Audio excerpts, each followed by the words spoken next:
Welcome to another episode of Prepper Talk Radio. We're super excited to be here and to share with you some thoughts and feelings that we've had. It's Scott and I, Paris, on the show today. Shane is out in enjoying the wilderness. Apparently, he's gone on a family vacation this week, and he's doing some stuff at his property and just enjoying some family time, which is he definitely deserves it. This particular episode, we wanted to share with you and remind you about if you're sick and tired, if you're getting to the point where you're sick and tired of giving your money to these woke companies and these companies that are just that have agendas that are following along and falling in line with the globalists, then it's time to think about making a switch, at least switching what you can and switching as much as you possibly can to companies that are American made, American manufactured, American owned.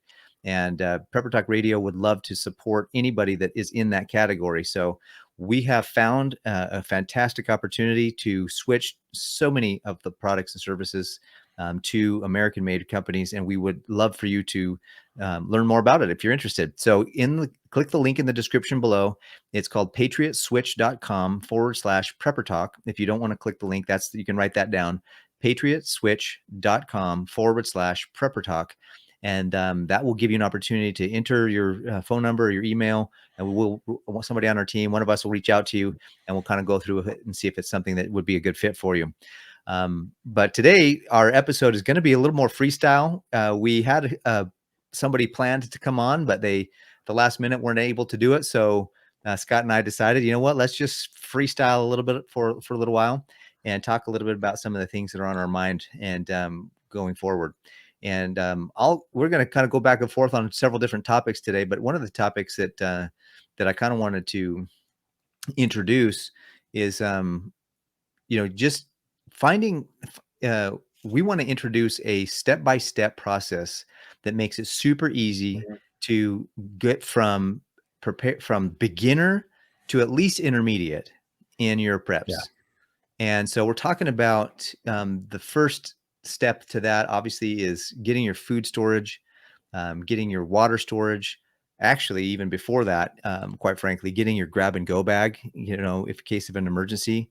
But then having what? We've talked about it on different episodes, different podcasts. We've talked about but then we want to kind of put it all together in a flow that's really systematized and really easy to do. Yeah, like a 5 or 6 step course. Like, one of the things that I find a lot of preppers kind of do wrong is they prioritize the cool gear first, or they'll think, oh, I got to go out and get a freeze-dried or my own home freeze dryer, or a year supply of freeze-dried food, and they don't have any water stored. And so the problem is like, how do I prioritize? And then how do I stay organized with that? And I think that's where a lot of preppers get stuck. And I've done a TikTok on this where I was just like, the biggest game changer for my preparedness is when my wife and I went from just prepping to home storehouse. Instead of just a pantry, a home storehouse.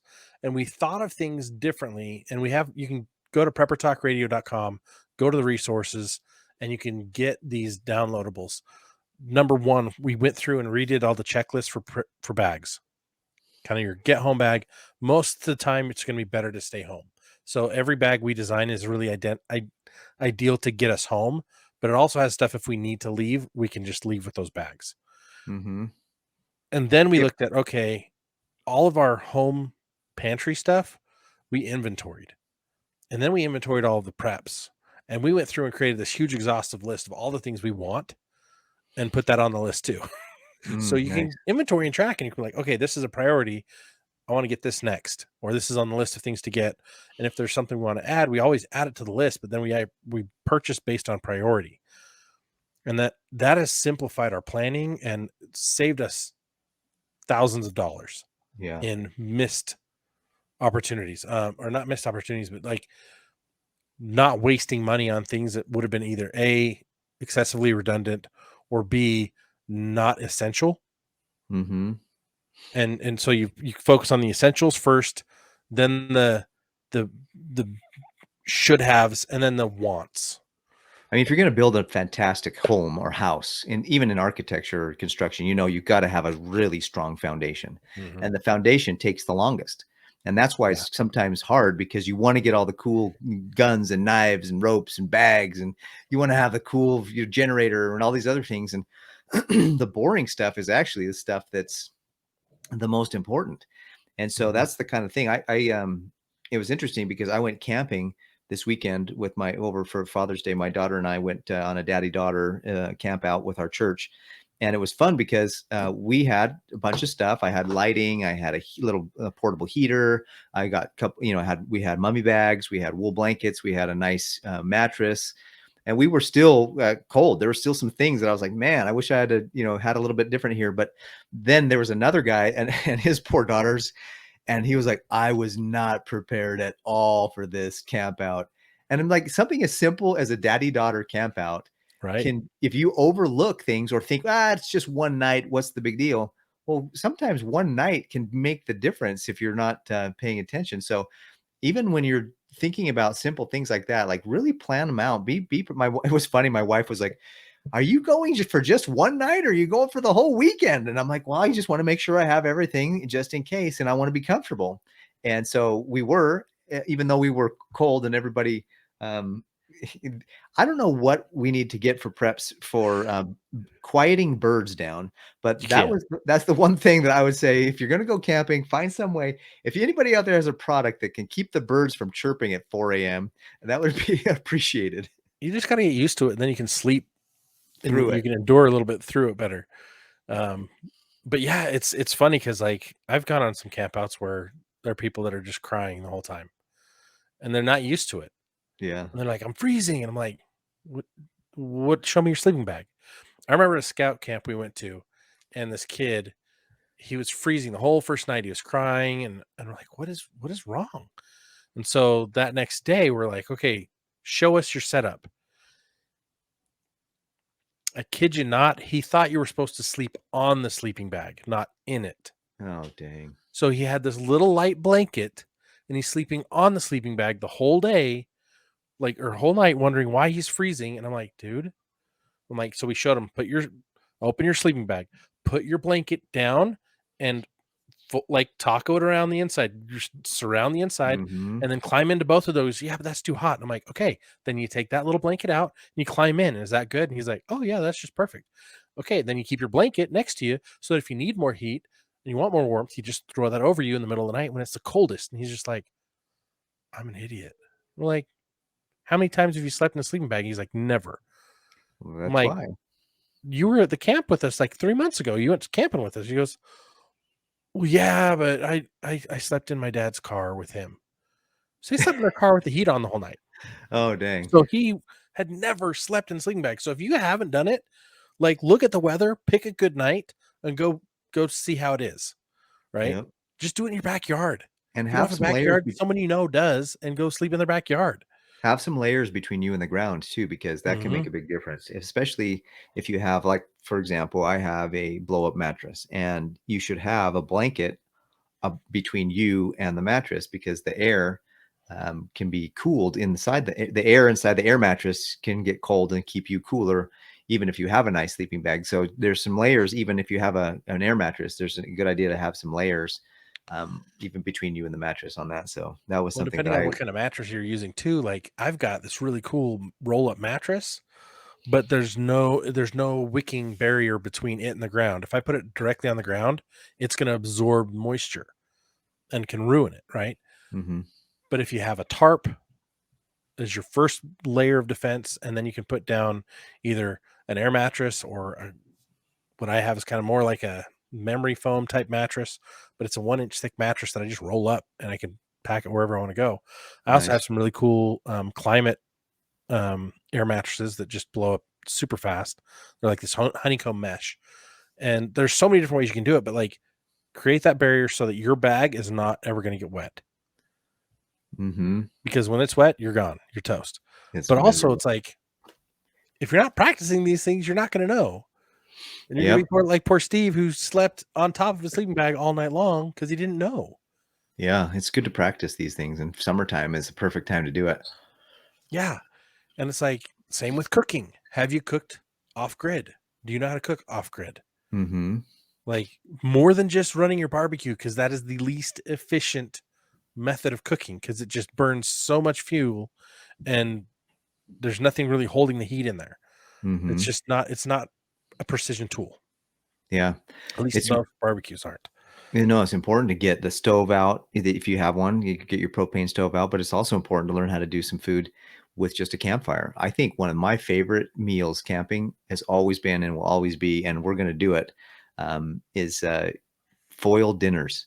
Mhm. So for those of you who don't know what foil dinners are, it's where you take a piece of tin foil or aluminum foil, sorry, and you need more than one because it's a little thin if you only have one. So you put 3 or 4 layers of aluminum foil, and then you put meat and hamburger meat or whatever, and then you put carrots and potatoes and whatever else you want to cook in there, and you put your salts and pepper and your seasonings, and then you wrap it all up kind of like a tin foil aluminum foil burrito, and then you put it in the fire, and then it actually cooks. You got to flip it every once in a while, so Mhm. you got to have a stick or a way to get in there and grab it and flip it, but it's literally in the fire, and you flip it over several times in 10, 15 minutes, maybe 20 minutes. You pull that thing out, open it up, let it cool off, and it's delicious because all the juices of all those vegetables and all the meat and everything else kind of mixed together, Yeah. and it's delicious. But just be careful because that aluminum foil can get hot. But And that's one of my favorite meals. so here's some things I've learned that make things a lot easier when you're doing your tinfoil meals or aluminum foil meals. Make sure that you put the meat in the middle. Like I like to do it kind of like a sandwich. And if you're watching the video, you can see like vegetables, meat, and then vegetables. The vegetables are the bread because your meat's going to cook faster than your vegetables, especially if you're throwing things in there like carrots and potatoes. Mm-hmm. And if they're not cut thin, they're going to take longer to cook. Yeah, that's a good point. But here's the game changer. You ready? Salad dressing and marinades. What? If you take, this is one of my favorite ones. Chop up, get some carrots, some celery, and some potatoes. Super simple. Like this is hobo cheap, right? Yeah. Yeah. Yeah. And then a chicken breast. Uh-huh. Smash the chicken breast down a little bit. Slice up your carrots and potatoes, onion if you can get it, right?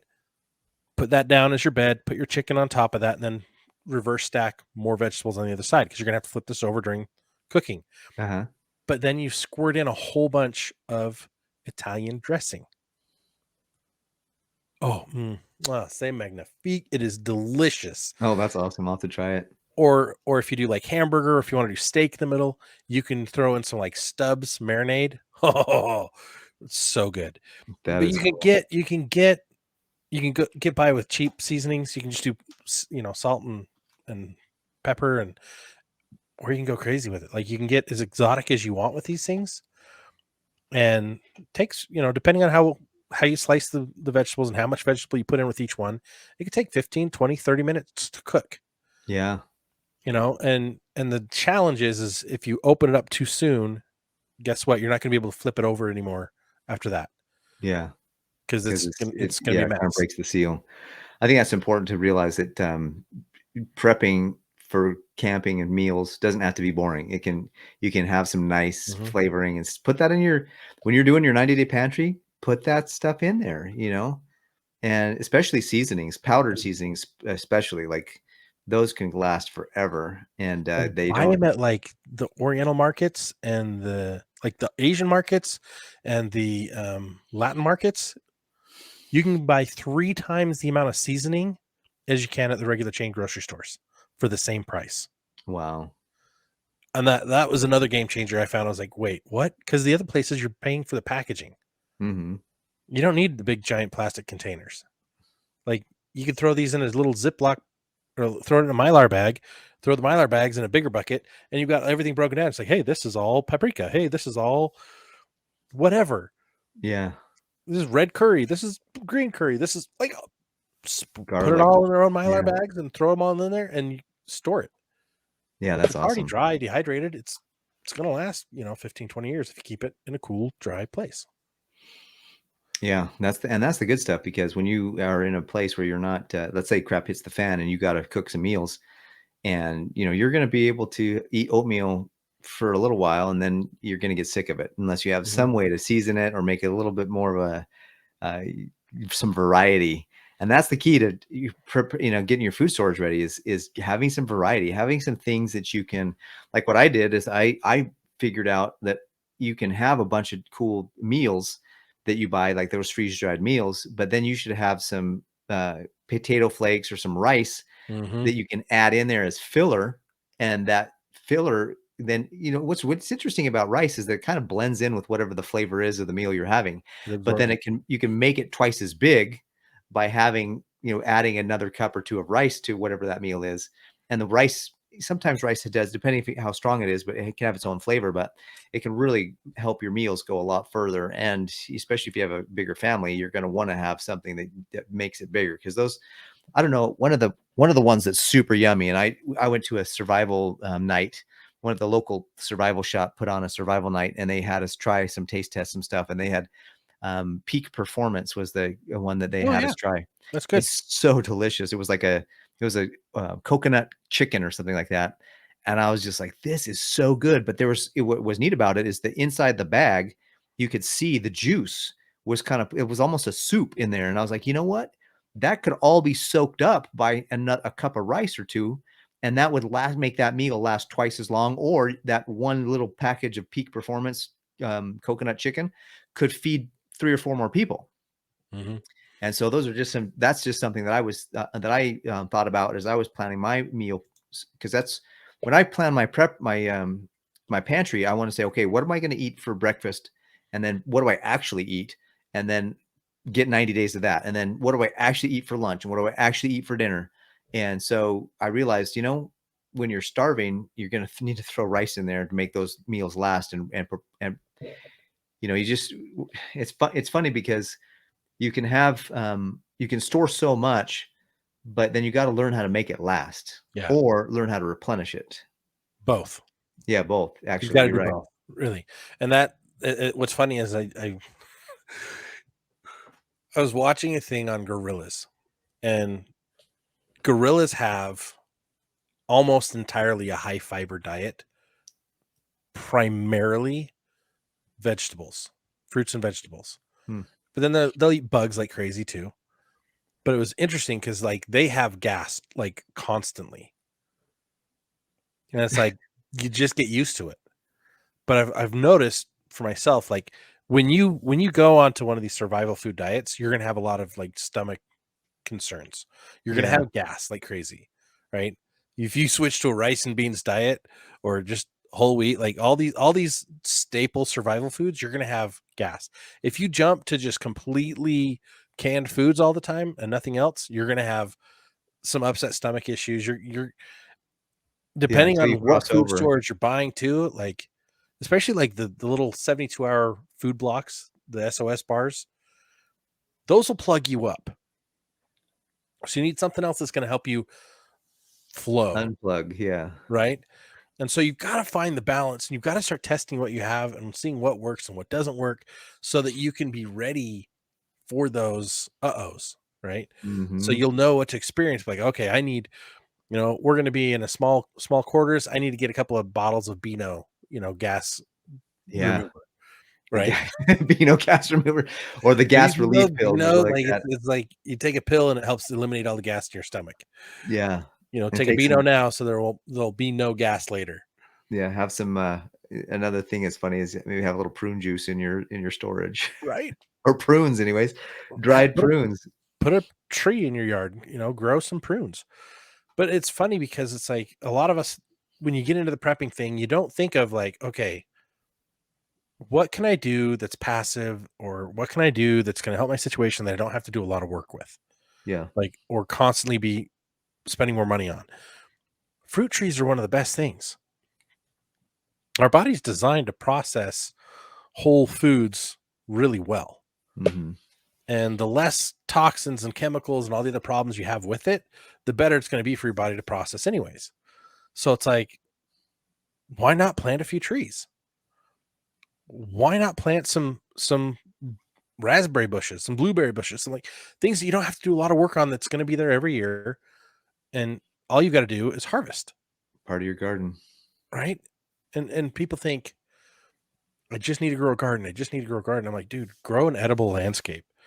Um, That I would put that after, like, after you get your emergency kits and your 90-day pantry, buy some trees, buy some Yeah. plants, put them in your yard in good places where they're going to get the right sunlight they need, and learn how to take care of those and get those growing. So 2-3 years down the road, you've got them and they're Hmm. serving you and your family well.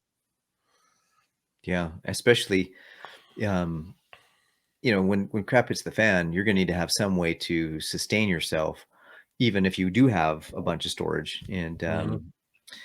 one of the things that I think we're going to have on here as we're looking, we'd love to hear your feedback, by the way. If you guys have any comments about who you'd like to have us on, we had at the Be Prepared Expo, we just talked about that in our last episode, a recap or a couple episodes ago. And one of the nice things about going to events like that is we got to meet a lot of really cool people that Mhm. have expertise or have some focus in on some of these areas. And I just reached out, I sent an email out to probably half a dozen of them this last week to try to get them on to the show. So we're going to have some good interviews coming up here pretty soon. We're going to have some really good speakers, some people, not speakers, but we're going to have some good subject matter experts on about all these different areas. And we're excited to bring them to you and have us all learn together and grow together as we learn to be more prepared and better prepared in specific areas, especially because, it's one thing to overall think about, well, yeah, I'm a prepper, but then it was funny because I was talking to some guys and we're planning a youth trip for like a summer youth trip to teach the boys some manly things, and they were talking about doing some stuff. And I said, well, I have that. And they're like, you do? I'm like, yeah. And then they were asking about the next thing. Well, what about this? We need to do this to teach the boys some of these skills. And who can do that? And I'm like, well, I can do that. And I just kept raising my hand and they're like, man, Paris, how do you know? I'm like, I'm just a prepper trying to be anyways. And so Right? the one thing about it is that you don't have to know everything. You just have to know Mhm. a little bit more than the next guy. And then what's cool is what I've learned anyways, is that as I teach, even the little that I know about certain things, if I teach what I know about it, then questions come up that I probably wouldn't have thought about that I can then go research and then I get better at it. So if you're out there and you're somebody who wants to get into prepping or maybe wants to help others get into prepping and you just feel like you're not quite ready to teach, do it anyways. You'll learn way faster by getting out there and getting in front of some people than you will Yeah. any other way, in my opinion. Best way to learn something and actually retain it is to teach it. Yeah. If you can learn something, you'll retain that information better if you go teach it. So go absorb some information, try it out, and then go teach somebody it.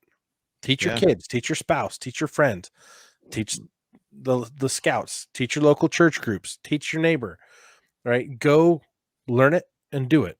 And even if you're not perfect at learning it, start doing it so that you can get perfect. Yeah. Because all of us have to learn to be bad at everything and be okay with that. Hmm. Because to get really good at something, you have to be bad first. Yep. You have to go through the learning curves. It's funny because it's like you look at the elite level athletes and you're like, oh man, everyone wants to yell at the TV when they're playing. You should have done this. You should have done that. I'm like, I'd like to see you do that. Yeah. Do you have enough experience that you could perform at that level? Get on the court yourself, buddy. See how you'll Right. do. And then apply that back to prepping, apply that back to any other aspect of life. You've got to be really bad at something. You have to be willing to get really bad at something to get great. Hmm. Because if you don't, you'll never learn. You'll never overcome and adapt and raise your skill level to the level it needs to be at to do those things. Just like shooting a gun, you can't be a marksman immediately. You might have dumb luck and hit the bullseye the first time, but like you try to do that 10 times in a row. Yeah. You're gonna be all over the place until you figure out how to do it right. But same thing, riding a bike. The first time riding a bike, do you just hop on it and ride off? No. You No. you crash a couple times. Crash. Yeah. A couple times, 1,000 times, whatever it takes. But that's the same in everything. It's like you've got to go through the learning curve to really get good Yeah. and be willing to look bad and be bad in preps because that'll But help you get good. and as we've shared before, start the learning curve now Yeah. while everything is still relatively, working properly.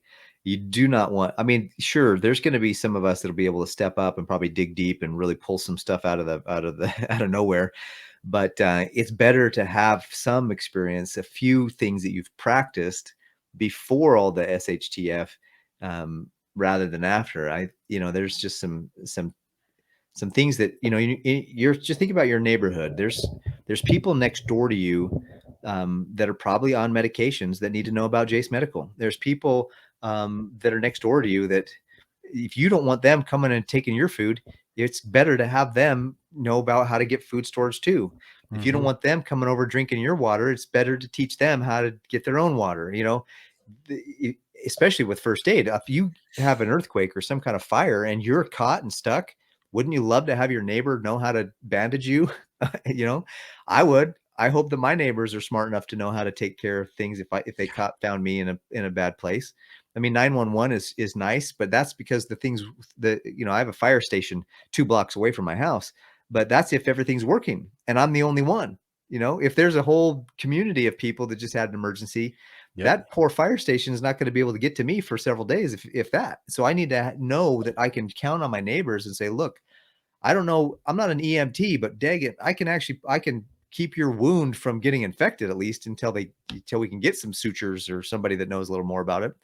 So those are the important things I think, is that, and just keep it simple, and keep it real and stay humble. And we're sorry we couldn't go a little longer today with today's episode. But we're coming up on our, when we go live for our next show, but we wanted to just take a few minutes and chat. We had a guest that was supposed to come on today that was going to be exciting. Hopefully we'll get to see him next time or shortly, because he's got a great story, fantastic CV, and his whole life is just one of, that some of the preppers that you think of, like when you think about survivalism and surviving, he's just one of those guys that you're like, man, I want to talk to you. And so we had him on, but something must have come up. Anyways, thank you so much for listening. Thanks for being a part of the podcast today. Remember that if you need any antibiotics, or if you need any medicines, or if your neighbors need any medicines, send them to jacemedical.com and go through. There's the Jace Case, which is the antibiotic supply. And then there's Jace Daily now, which is all your medications. I just told my neighbor about it the other day because he was nervous about some of those medications that he and his wife are on. And I just said, hey, Jace Medical, their daily thing now, you can get up to 75 different medications are on there. You can get a year's supply. It's not paid for by insurance, but if you use the Prepper Talk as your code, you at least get $10 off. So hopefully that will help you get better prepared in terms of the medicines you have, until you can learn more about different, more natural ways to stay healthy and stay and keep yourself well. You've been listening to Prepper Talk Radio, radio for the ready-minded, where we focus on God, family, and country. We're signing off till the next one. Until then, stay ready and be ready. Take care.